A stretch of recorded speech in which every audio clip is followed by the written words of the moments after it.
235 years ago, on March 9, 1776, Adam Smith published an inquiry into the nature and causes of the wealth of nations. And today we have on display for you a couple of editions that the College of Charleston is fortunate enough to have as part of their special collections. The Otteson Library is fortunate to have first and second editions of this text, which is considered to be the first formal treatise in economics and considered to be one of the great books of the Western world. The first edition on display here, which is the smaller of the two, was first published in the Dublin edition, published in 1776, and comes to us from the Reverend James Worley Miles collection. In 1850, Reverend Miles accepted the chair of the History of Intellectual Philosophy and Greek Literature at the College of Charleston. And in 1854, the College of Charleston bought his entire collection from him, and he left it, as a result, for all students to use. The second edition, which was published in 1778 in London, which is the larger of the two here, comes from the Izzard collection. And the collection was donated by to the College of Charleston in 1774 by the great-great-granddaughters of South Carolina's first United States Senator, Ralph Izzard. These volumes are housed in our special collections at the Otteson Library, and we're fortunate to have them with us today for you to come up and look at and acknowledge.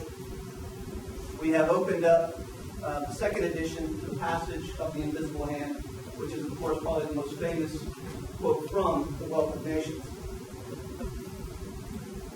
Our speaker today is Professor James Otteson. Professor Otteson received his BA from the University of Notre Dame and his PhD in philosophy from the University of Chicago. He taught philosophy at the University of Alabama, and was a fellow of the Institute of Advanced Studies in the Humanities at the University of Edinburgh in Scotland, and was a visiting research fellow at the Center for the Study of Scottish Philosophy at the University of Aberdeen in Scotland. Currently, he is a joint professor of philosophy and economics at Yeshiva University, where he specializes in the history of modern philosophy, political philosophy, and the history and philosophy of economics. His recent books include Adam Smith, Actual Ethics, and Adam Smith's Marketplace of Life. Today he is going to address the question, the Adam Smith problem, when markets and morality exist. Pardon me. And with that, I give you Dr. James Otteson.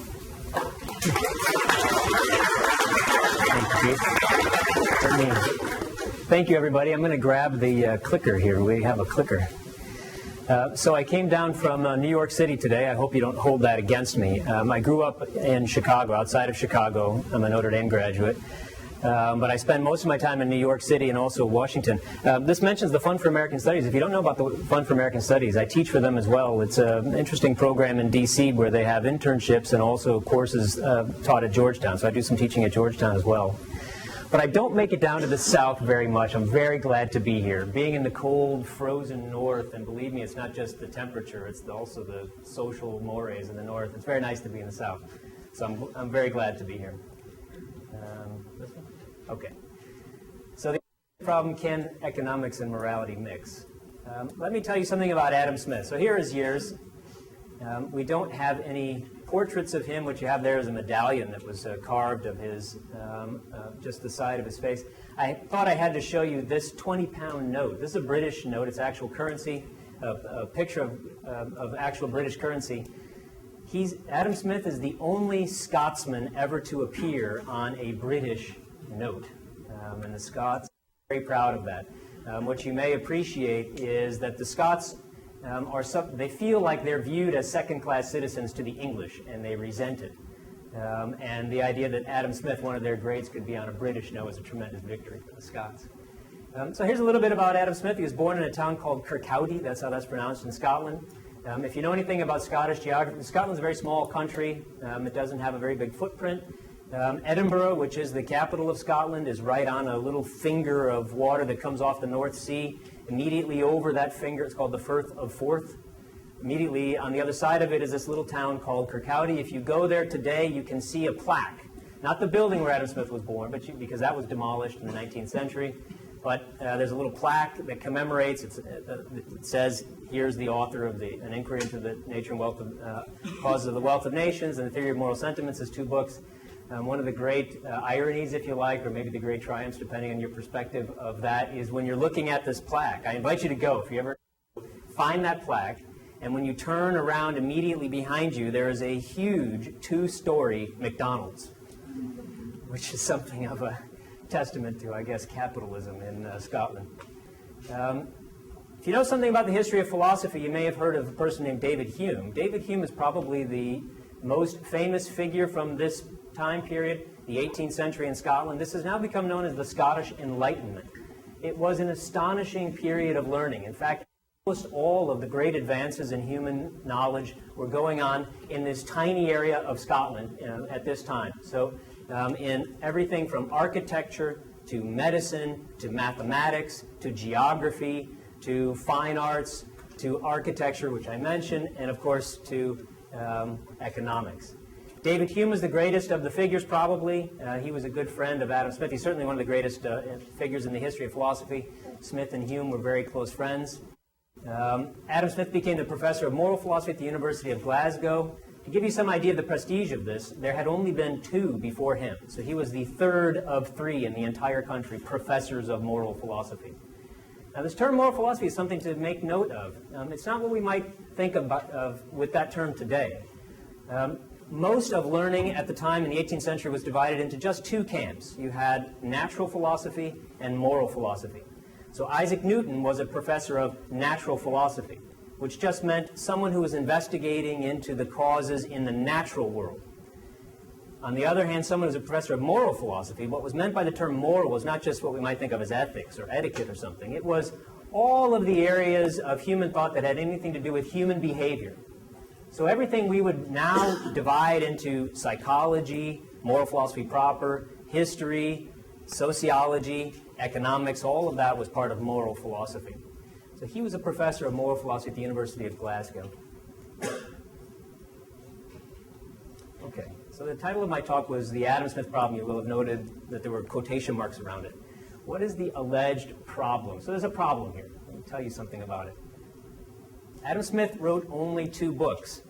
In 1759 was his first book called The Theory of Moral Sentiments, which was really the book that made the name for him. He had been giving lectures in moral philosophy for several years.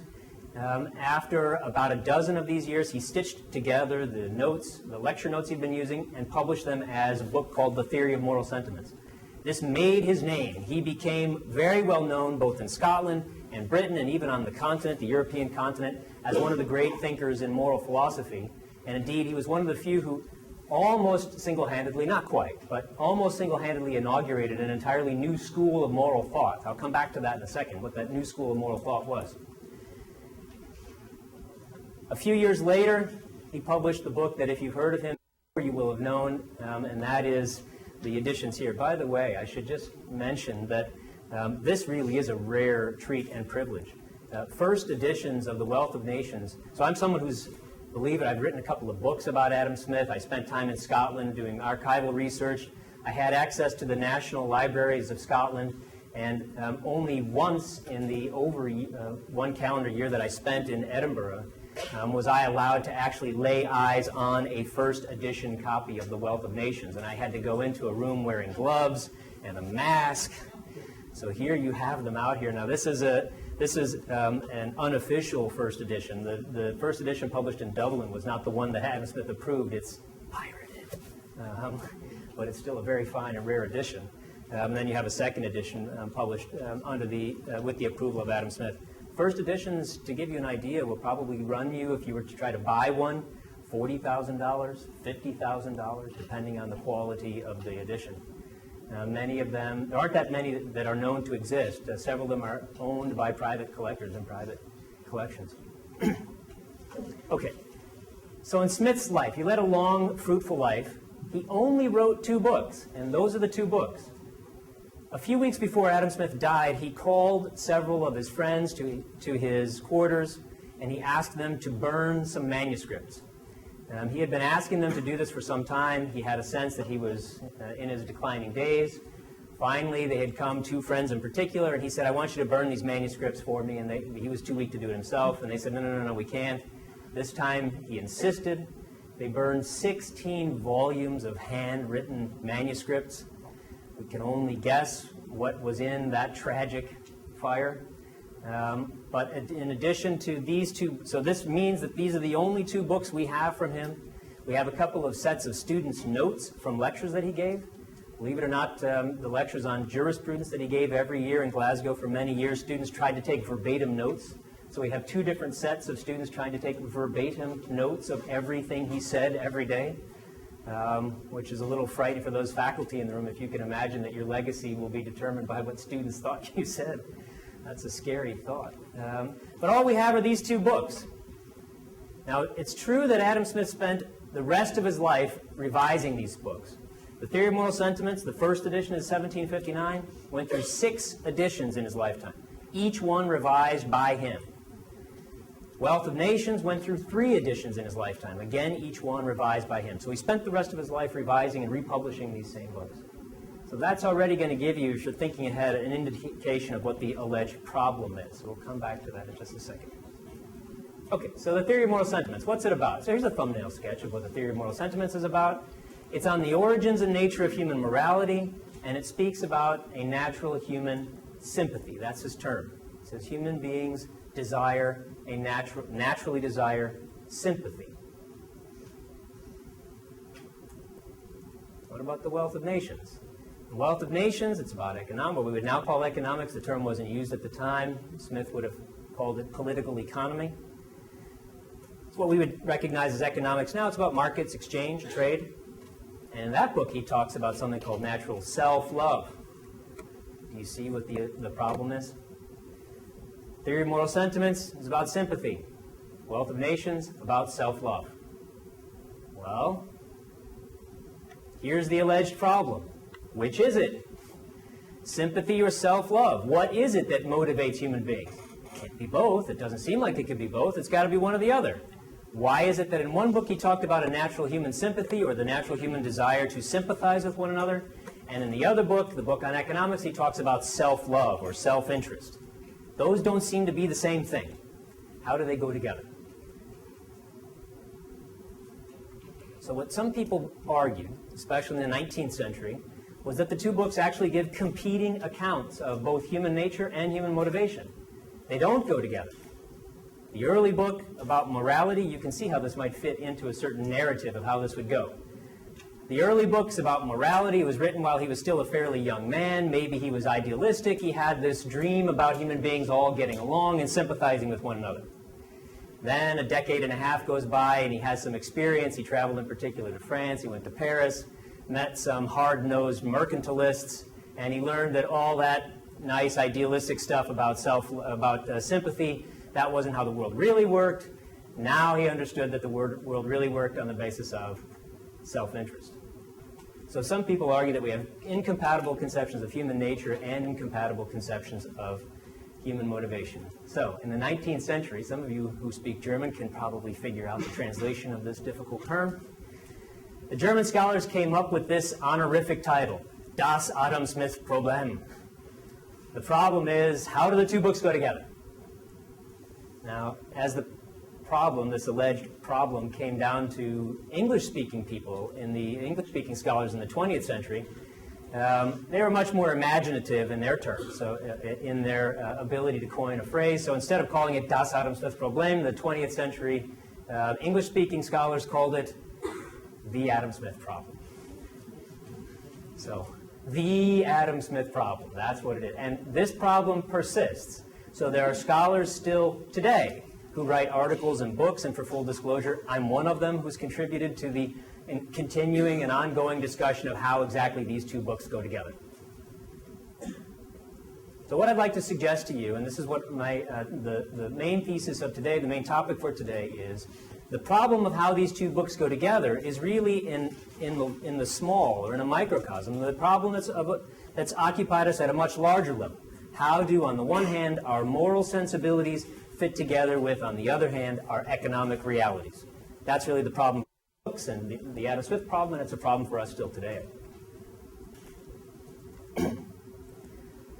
Okay, so how did scholars try to handle this problem with Smith? Well, they offered a couple of solutions that weren't very good. I'm going to suggest they weren't very good. Here's one.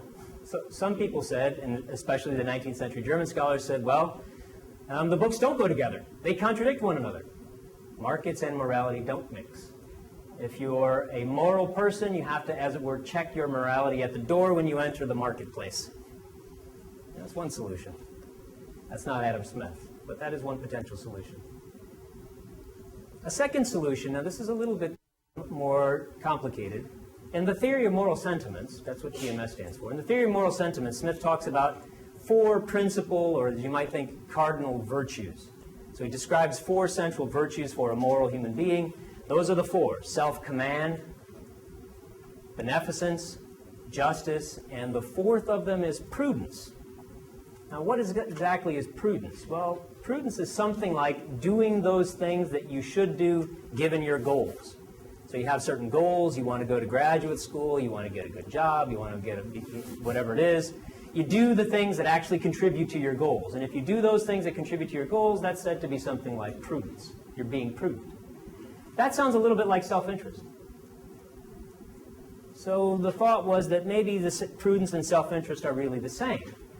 So maybe there isn't such a conflict between the 2 books. And maybe The Wealth of Nations, this 1,000-page long book, is really just essentially a footnote to the theory of moral sentiments. It's just an elaboration of one of the 4 principal virtues. A third and final potential solution that I'll mention is this notion of sympathy. So there's something that we do need to pay attention to here. The notion of sympathy that Adam Smith talked about did not mean... So he used the term sympathy in a very specific and technical way. You and I sympathize with one another if we have roughly the same sentiments about something. So that means we can be in sympathy about someone else, whether that other person is engaging in anger, happiness, love, joy, any passion whatsoever. So in principle, you and I can sympathize with one another over any passion. So in Smith's usage, the term sympathy really means correspondence or harmony. Those are other terms that he used. So you and I, for you and I to have sympathy, all that means is that our sentiments, whatever they are, correspond. They're roughly the same. So if they can correspond with any passion, maybe they can also correspond with people's acting out of self-interest, at least in some cases, and so maybe then there's no conflict after all. Okay, so what I'd like to suggest is that all 3 of these are unsatisfactory. And let me just say quickly why I think they are, and I'm going to give you then my own offered solution. So the first idea that he just contradicted himself was not a very charitable interpretation. Smith, as I said before, was revising both books almost literally side by side throughout his lifetime. The principle of charity usually requires that we try to make the best case for a person, an author, or another person we can before we criticize him. Smith, whatever else you think of Adam Smith, he was clearly brilliant. If there had been an obvious contradiction, he would have noticed it. So he thought there was no contradiction between those books, and they were right before his eyes at the same time. So let's look elsewhere. Now this is something that's a little odd. So remember the second potential solution was that the theory of moral sentiments has all 4 of these virtues, and one of them is prudence. Prudence might be self-interest. Well, this is something odd. When the time comes for you to write your books, when you go on to write your books, by the time you write your second and third books, I will almost guarantee you that one thing you will do in your second and third and subsequent books is what? What will you do? You'll cite your first book. You'll cite yourself. That's one of the main ways that scholars get their citations index ratings up. You cite yourself. So that's certainly something that people do now. I do it. I cite myself in my own books. Smith doesn't do that. In the Wealth of Nations, he doesn't even mention his other book. At no point in the 1,000 pages, there's no mention of the theory of moral sentiments.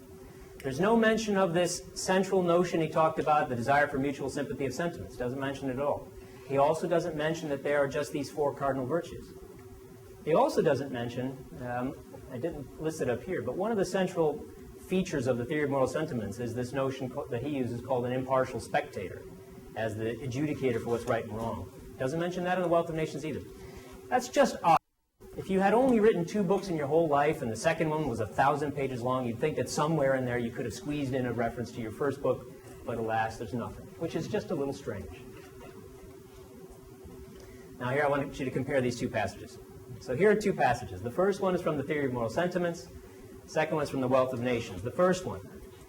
And hence it is that to feel much for others and little for ourselves, that to restrain our selfish and to indulge our benevolent affections constitutes the perfection of human nature.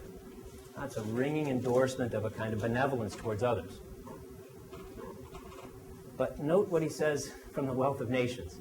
And what you have there is, you notice the reference there, Smith's Index to the Wealth of Nations, the third edition. The third edition was the final one that came out in his lifetime. It was the only one that appeared with an index. So his publisher had asked for an index with the first one, and he said no. He was just too exhausted after he wrote it. He said, I can't do it. And they said, okay. When the second edition came out, the publisher said, we really need an index because it's too long. Nobody can read 1,000 pages. We need an index. And he said, well, and no.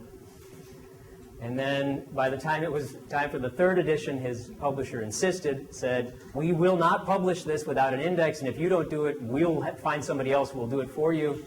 And he said, no, okay. So he relented. He wrote an index, which still exists. So there is an index that we have now that appeared with the third edition.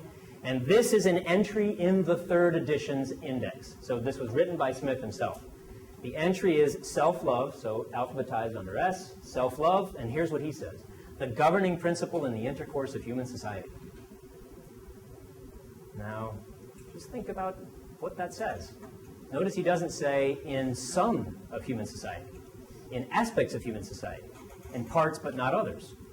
He says in the intercourse of human society. It sounds like he's making a claim about all human social interaction. So the question then, oh, this has a label too. Look, the question is, how does this passage go together with this passage? That's our question. Okay. So here's the question. Do the books go together? Well, I would like to suggest that they do, and here's how.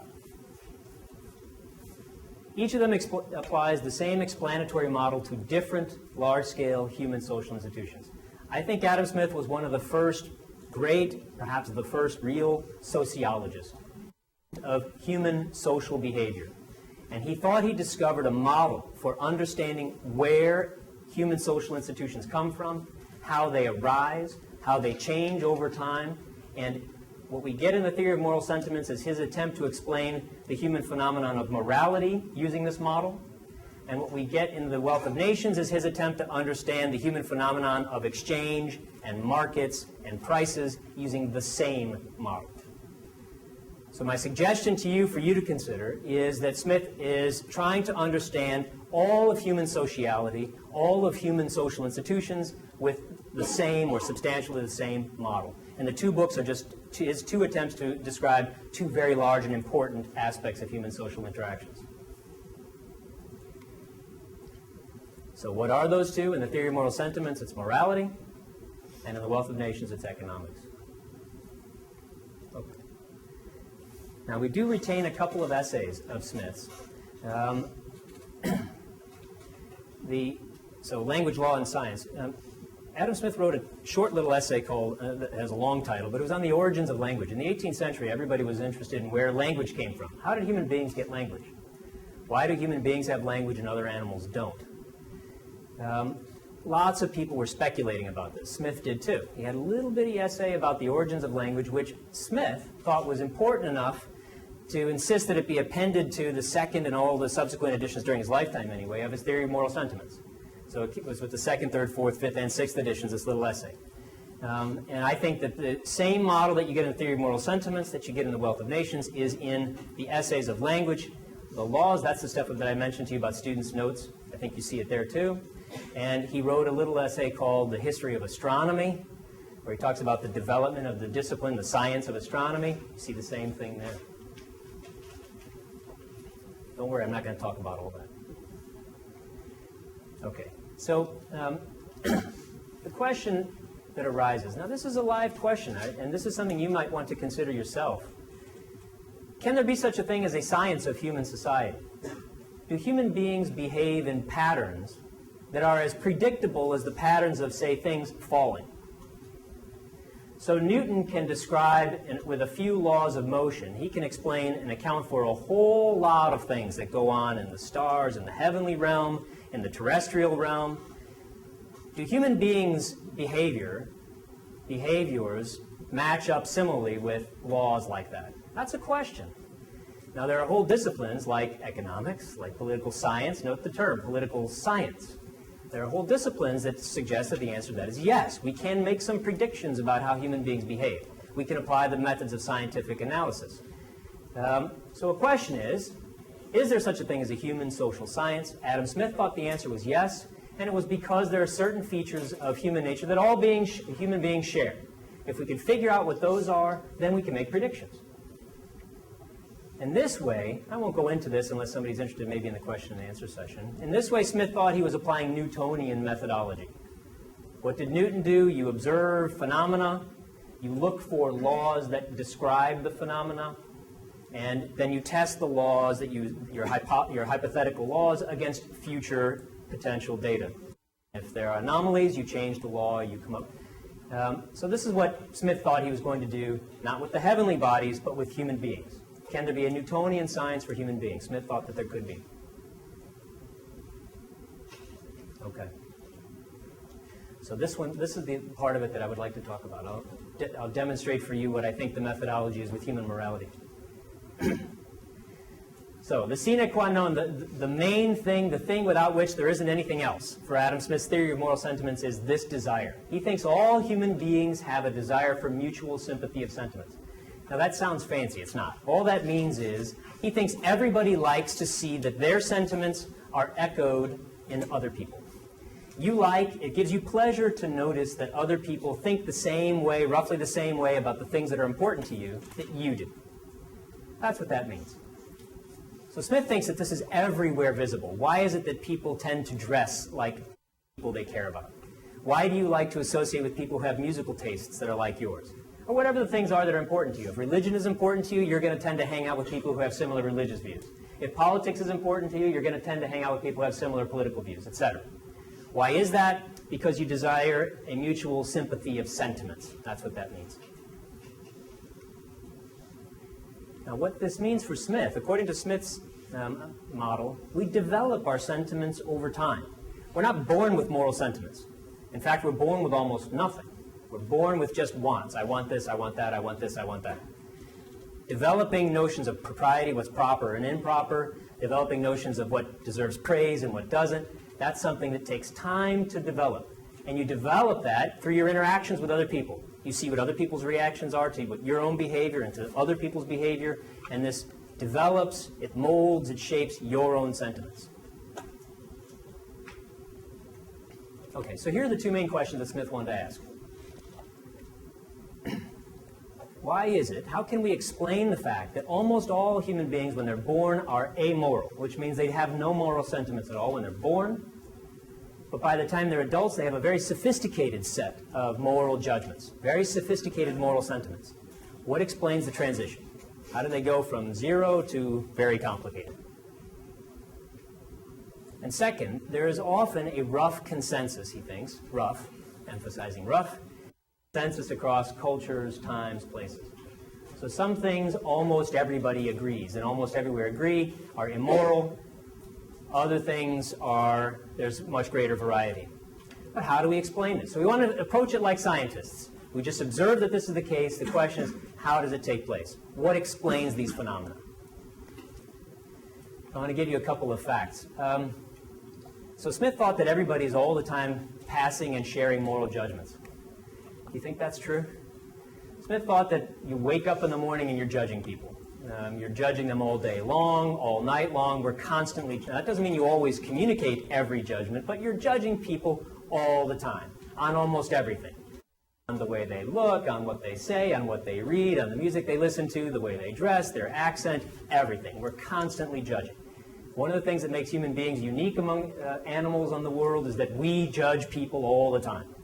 Now, we often communicate those judgments, but saying the judgments out loud is only one way we communicate judgments. We are very good at communicating judgments without uttering a word. Right? So think about that. How many ways do you have of, say, communicating displeasure without actually saying anything? Lots. And if you start thinking about the ways that you pick up on other people communicating displeasure to you without saying anything, we're very sensitive to this sort of thing. Okay? So I'll give you a couple of rules, a couple of examples that Smith liked. He loves the example of laughing and joke telling. So there are rules about joke telling, aren't there? Now, you might not have thought about this more than 30 seconds ago, but if you think about it now for 30 seconds, you'll be able to come up with all sorts of rules. Now, the way I put it up here, we observe more rules than we realize, meaning you behave in accordance with lots of rules when you're not even aware you're behaving in accordance with them, like joke telling. So take laughing, for example. Has it ever been the case? Have you ever had the experience where you're out with some of your friends, say later tonight you're going to go out and have some fun with some of your friends, and one of your friends tells a joke. It's kind of funny, not really funny, so you kind of have a little laugh. And one of the people in your group laughs just a little too long. That ever happen? You notice it, don't you? You notice, it was a little too long, but maybe if it's the only time that happened, that's not a big deal. What if later on in the same evening, somebody tells a joke, again, it's not very funny, and that same person laughs too long again? Well, now you're going to start wondering, what's going on? This person trying to make a move, doesn't really understand what's going on, trying to get a job from this person, what's going on? Well, where do these rules come from? How long is too long to laugh at a joke? Well, you have a sense about these things, don't you? And it will depend on things like the circumstances, who's there, what time of day it is, how well you know the people, what the relative status is of the person laughing and the person telling a joke. All of those things will figure into your judgment, usually without you thinking about it, but they'll figure into your judgment of too long. And by the way, people have studied these things empirically, so we have an idea. Would you like to know how long too long is? 2 seconds. If someone laughs longer than 2 seconds, there better be a good reason. And if there's not a good reason, then you're going to start having suspicions about the person. Now, what are good reasons? Well, if it's a potential employer and you're trying to get a job, okay, then you can laugh more than 2 seconds. If you're at a nightclub, a comedy club, okay, then you can laugh for more than 2 seconds. But somehow or other, we seem to have settled on the de facto rule of 2 seconds. Now, another example is attire. So you see how I'm dressed here. I'm actually wearing, I don't know if you could tell, this is my Adam Smith tie. I figured I should wear it since I'm talking about Adam Smith. Suppose I had come here wearing just a bathing suit. Now, I don't try to envision it too carefully. Well, here's my guess of what would have happened. My guess is that the way I'm dressed now, you hardly remark at all. It's within the range of acceptable behavior for somebody, acceptable attire for somebody giving a talk. But if I come in here in my bathing suit, now, we live in a time when we're not supposed to be judgmental of people, so you might not have actually said anything. Would you have thought something negative? Yeah. Would you have communicated? Maybe you would have Twittered it. I don't know if you're Twittering at the moment. Tweeting. Twittering or tweeting? To tweet. Yes. You certainly would have had those negative judgments. Now, again, where do these judgments come from? Is it that they're written somewhere in a book that's important? Did somebody pass a law? That's going to be the interesting question for Smith. We have these rules. We observe them. We also enforce them.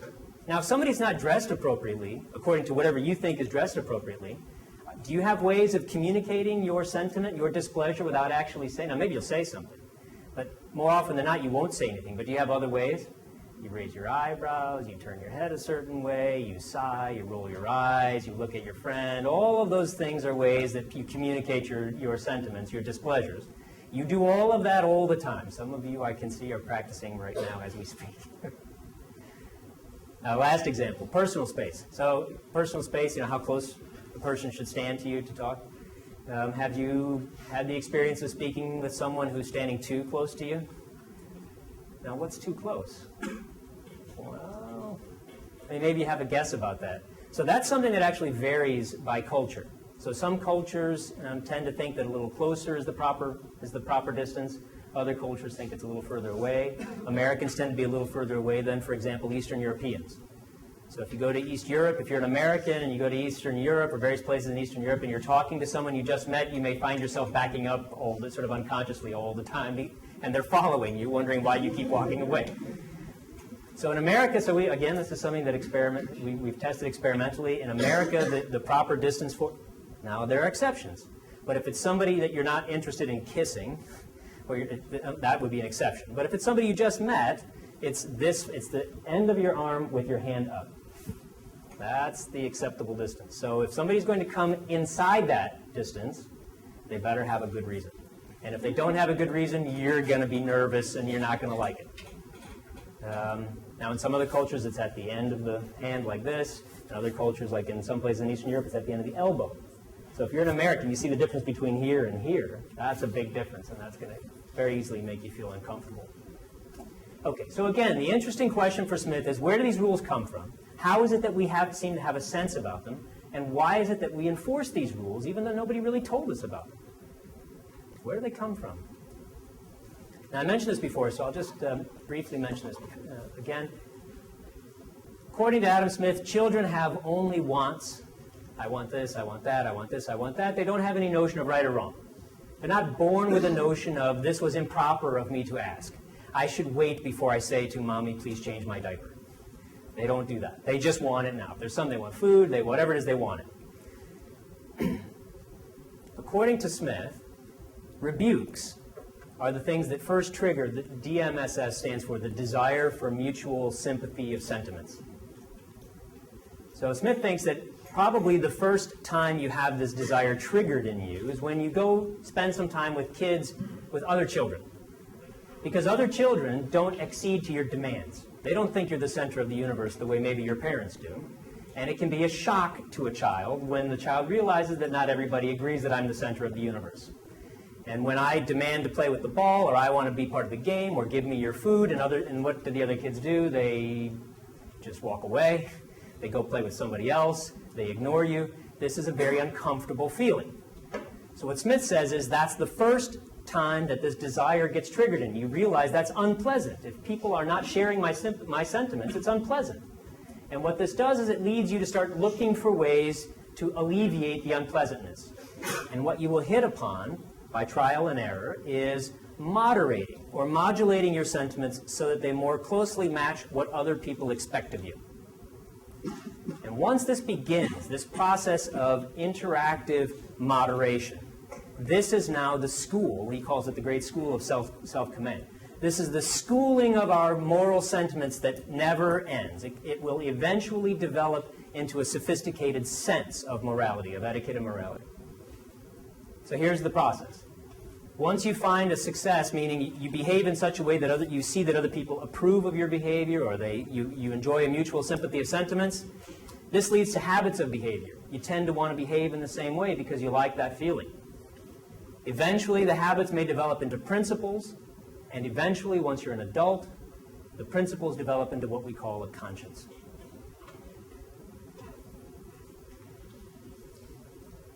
That conscience then becomes a moral standard. Now here's what Smith calls it, the impartial spectator. Smith was a theist. He believed in God. He had a Calvinist upbringing. If you know something about David Hume and Smith were very close friends. It was very hard for Smith to maintain his theism with David Hume, who was not a theist or probably wasn't a theist, talking in his ear. But he maintained it. He called this impartial spectator the man within the breast, God's vicegerent upon earth. This was the idea. Once you reach a certain stage of moral maturity, if you want to know whether the thing you're thinking about doing you should do or not.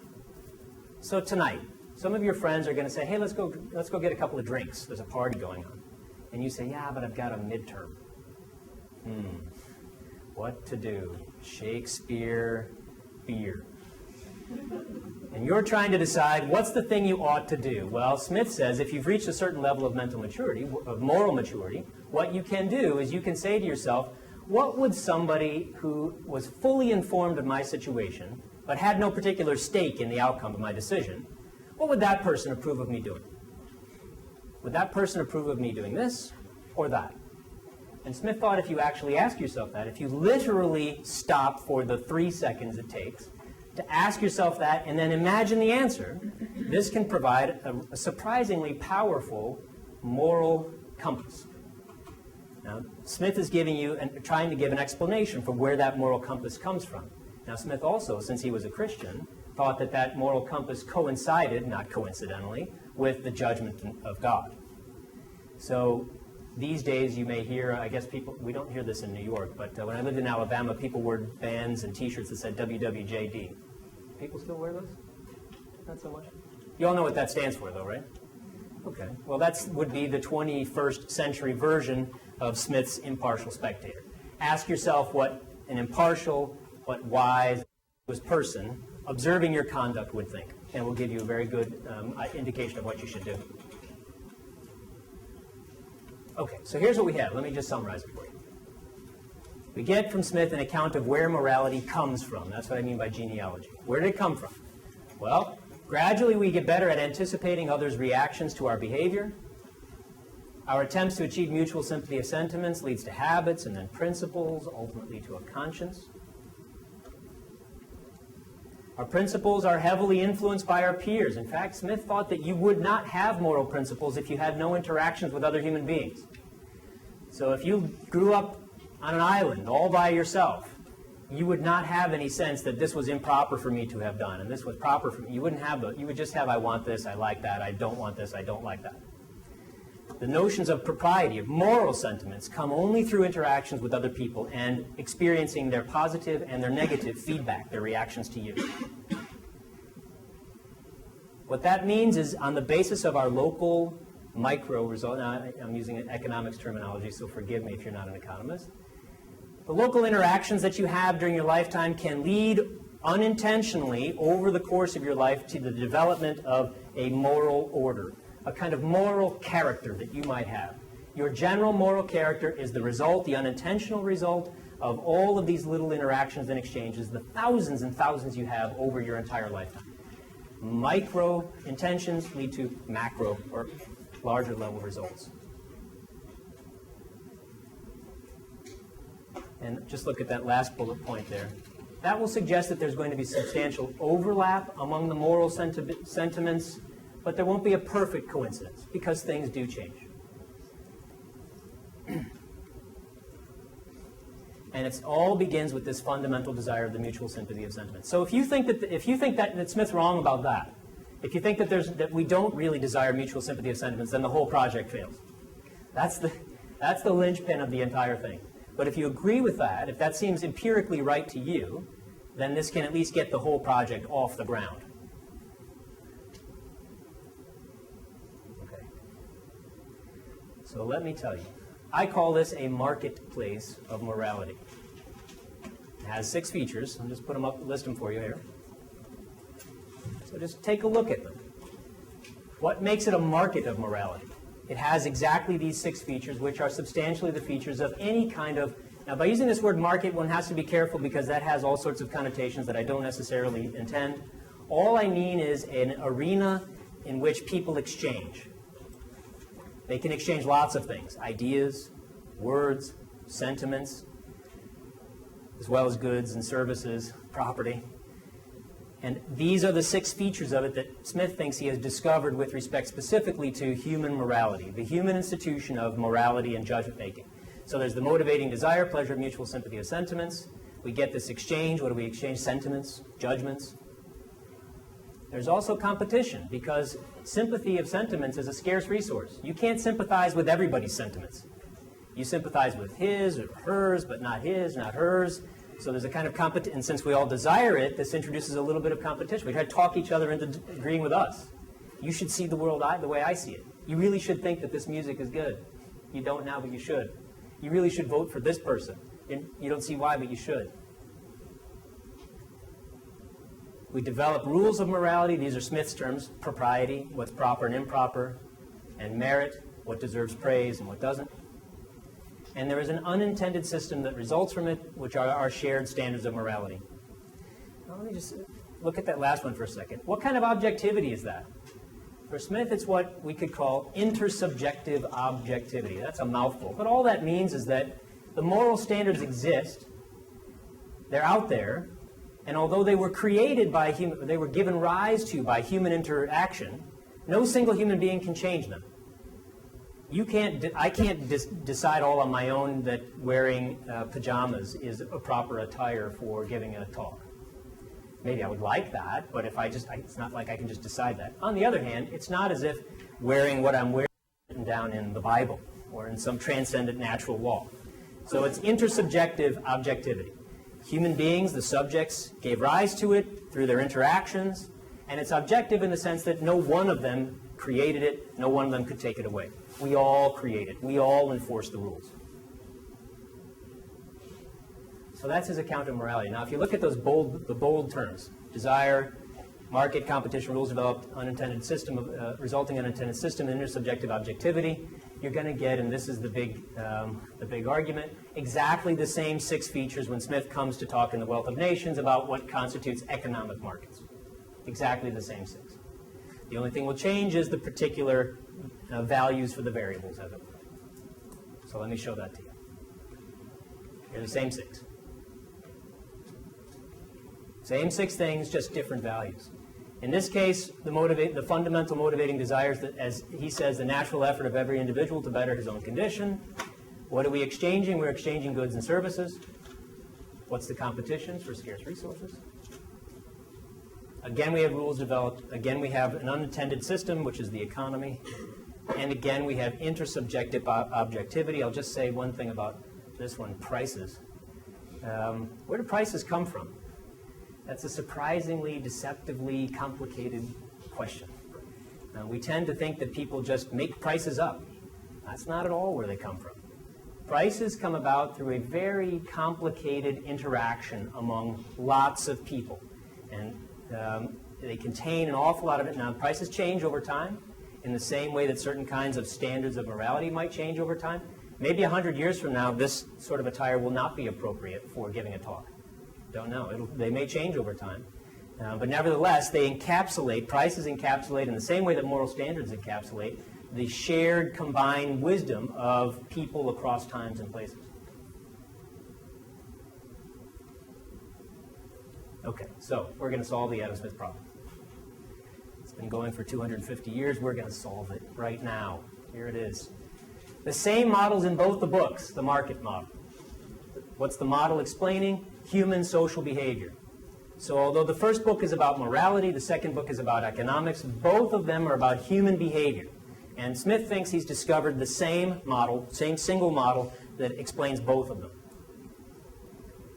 That it enables a social science based on these 2 features. Common core features of human nature. So Smith did believe there was such a thing as human nature. There were certain fundamental facts of humanity that all people share. And there are overlapping, although not identical, features of human circumstances. One of the common features is that we face a world of scarce resources. Our desires always outstrip our resources. That creates certain dynamics that all human beings face. Now, one quick thing. How am I doing on time? A couple minutes. You ever wondered about the rules of language? So take the word dis. To dis, the verb to dis.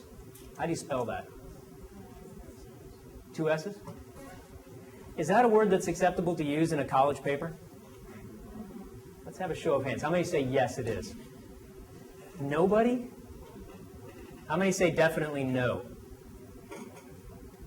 Wow. How many are unsure? Wow. That's interesting. I actually got a paper once from a college student that used the F word in it. Typed up the F word in the college paper. So where do these rules come from? Now, the prediction would be that in a certain number of years, probably not many, the word dis will become an accepted part of all aspects of human language, and so you will find it in college papers. The Oxford English Dictionary lists it as one of the words in the English language. It gives you definitions and gives examples in which it's used. So what does it now? Will it definitely be acceptable? Who knows? Maybe it will, maybe it won't. But where do those rules come from? Well, I won't go through all of it, but I'll suggest that according to this little essay I mentioned, it's the same sort of process. The same kind of interactive process that gives rise to rules that no one person created, but we all contribute to. So when Snoop Dogg says faux shizzle, does anybody say that phrase in English? You all know what that means, right? That had a big meteoric rise. For a while, everybody was saying, then it just sort of died very quickly. Faux shizzle. It means for sure or something like that.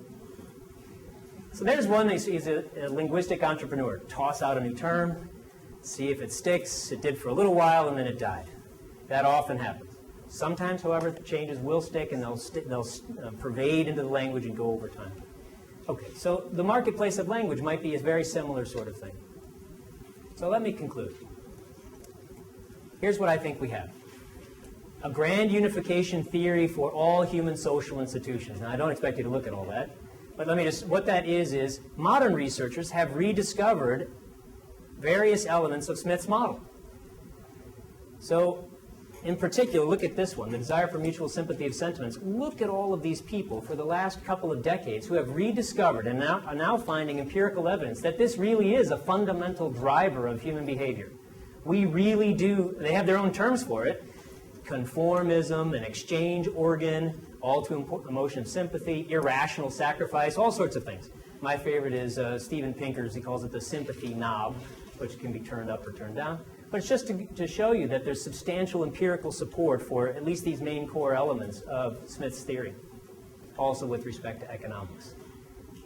Okay, so let's not go into that. We ended at 4 o'clock, right? I want to go right to the end.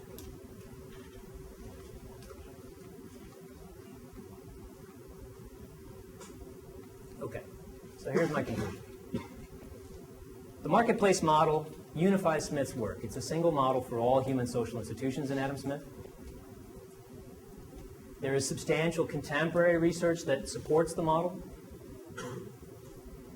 And this is the part that I skipped over, although maybe in the question and answer if you're interested in. There's also, so Smith's claim was that the commercial order would provide prosperity for everybody, especially the poor. Adam Smith was a great proponent of the poor. Don't let anybody tell you any different. If you haven't read The Wealth of Nations, Smith again and again, his main concern is for the poor and the common man, as he called it. And he thinks that the commercial society will actually enable the raising of that person's estate, which is why he supports it, not because it makes the rich richer, even if it does do that as an accident. What I think this means is that there is indeed a deep connection between economics and morality, insofar as they are different species of the same theory of human behavior.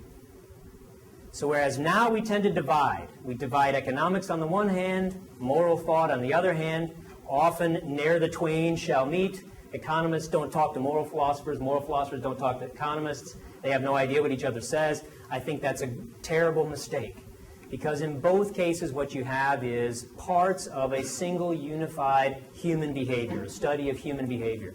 So if we can take a lesson from Adam Smith from the 18th century to today, that would be the one that I would tell you. Economics and morality are two different aspects of the same inquiry, the same investigation. And if we're going to study human behavior, we have to bring both of those together, just as Adam Smith showed and just as he did. So can they mix?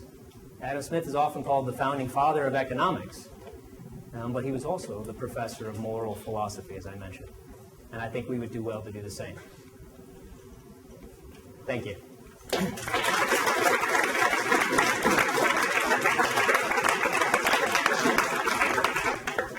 So if you haven't, before you dash off, you should definitely come up and take a look at these books. They aren't allowed to touch them, or they are allowed to touch them. Okay. You can turn the pages. Okay.